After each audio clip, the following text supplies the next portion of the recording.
আসসালামু আলাইকুম। আমি রাবেয়াস কুকিং ওয়ার্ল্ড থেকে রাবেয়া শারমিন বলছি। আজকে আমি আপনাদের সঙ্গে শেয়ার করব সহজ পদ্ধতিতে পোলাওয়ের রেসিপি। আশা করি যে যেখান থেকে আমার ভিডিওটি দেখছেন সকলে সুস্থ আছেন ও ভালো আছেন। তো চলুন শুরু করা যাক। পোলাও রান্না করার জন্য আমি এখানে 1 কেজি পরিমাণ চিনি গুঁড়া চাল নিয়েছি। পানি দেওয়ার সুবিধার জন্য আমি চালগুলোকে একটি গ্লাসের মাধ্যমে মেপে নিচ্ছি।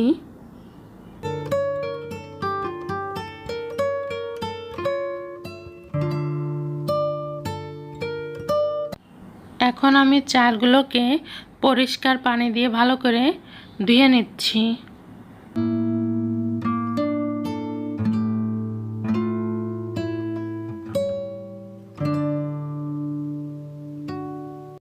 চালগুলো আমার ধোয়া কমপ্লিট হয়ে গেছে। এখন আমি একটা জালিতে চালগুলো ঝরা দিয়ে নিচ্ছি।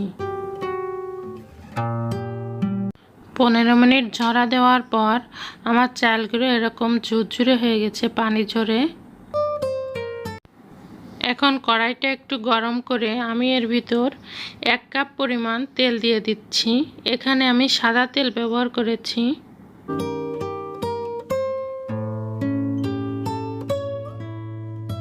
আমি এই তেলের ভিতর দিয়ে দিচ্ছি 5টি এলাচ, 4টি তেজপাতা ও 8 টুকরো দারচিনি। মশলাগুলো হালকা ভাজা হলেই আমি এর ভিতর দিয়ে দিচ্ছি আগে থেকে পানি ঝরিয়ে রাখা পোলাওয়ের চাল।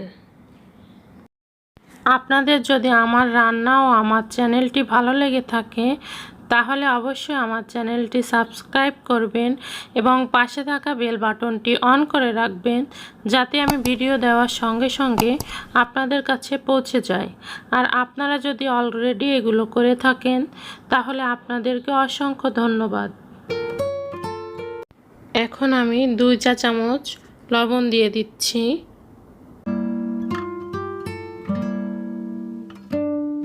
চালগুলো ভাজার জন্য জালটা মিডিয়ামের থেকে একটু লোতে রাখতে হবে এবং চালগুলো সবসময় নাড়তে থাকতে হবে যাতে চালগুলো কড়াইতে লেগে না যায়।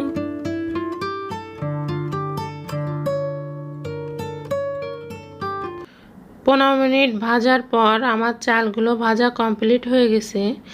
আপনাদের সুবিধার জন্য চালগুলো যখন কড়াইতে নাড়া দিলে সনসন শব্দ হবে তখনই বুঝবেন যে চালগুলো ভাজা হয়ে গেছে। এখন আমি একটা রাইস কুকারে 8 গ্লাস পরিমাণ পানি দিয়ে পানিটাকে একটু গরম করে নিচ্ছি। আর এর ভিতর দিয়ে দিচ্ছি 1 চা চামচ লেবুর রস। পানিতে লেবুর রস ব্যবহার করলে পোলাওয়ের ভাতগুলো খুবই ঝরঝরা হয়ে থাকে। এখন আমি এর ভিতরে ভাজা চালগুলো দিয়ে দিচ্ছি।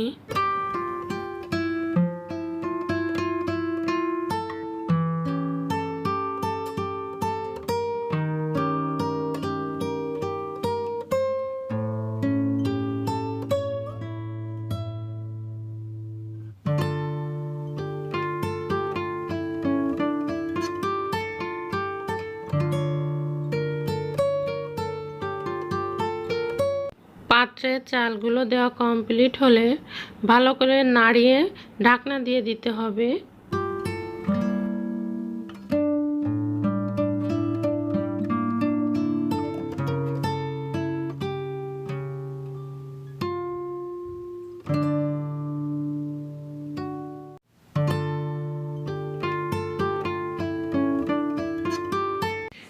এখন আমি এর ভিতর দিয়ে দিচ্ছি 2 চা চামচ চিনি। চিনি দিলেও ভাতগুলো অনেক ঝরঝরা হয়ে থাকে, একটার সঙ্গে একটা ভাত লেগে যায় না। এখন আমি চালগুলোকে ভালো করে উল্টে পাল্টে দিচ্ছি যাতে চালগুলো সমানভাবে সিদ্ধ হয় এবং চিনিও সমানভাবে চালের সঙ্গে মিশে যায়। এখন আমি ঢাকনা দিয়ে ঢেকে আবার 5 মিনিটের জন্য রান্না করে নিচ্ছি। এই তো তৈরি হয়ে গেল আমার পোলাও রেসিপি।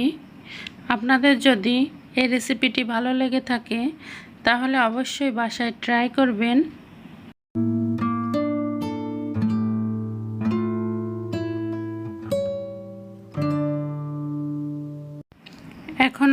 পরে দিয়ে দিচ্ছি পেঁয়াজের বেরেস্তা ও কিশমিশ ভাজা। এখানে আমি পেঁয়াজ ভাজা একটু কমপ্লিট হলেই তার ভিতরে আমি কিশমিশগুলো দিয়ে দিয়েছি, ফলে কিশমিশগুলো খেতেও অনেক সুন্দর হয়।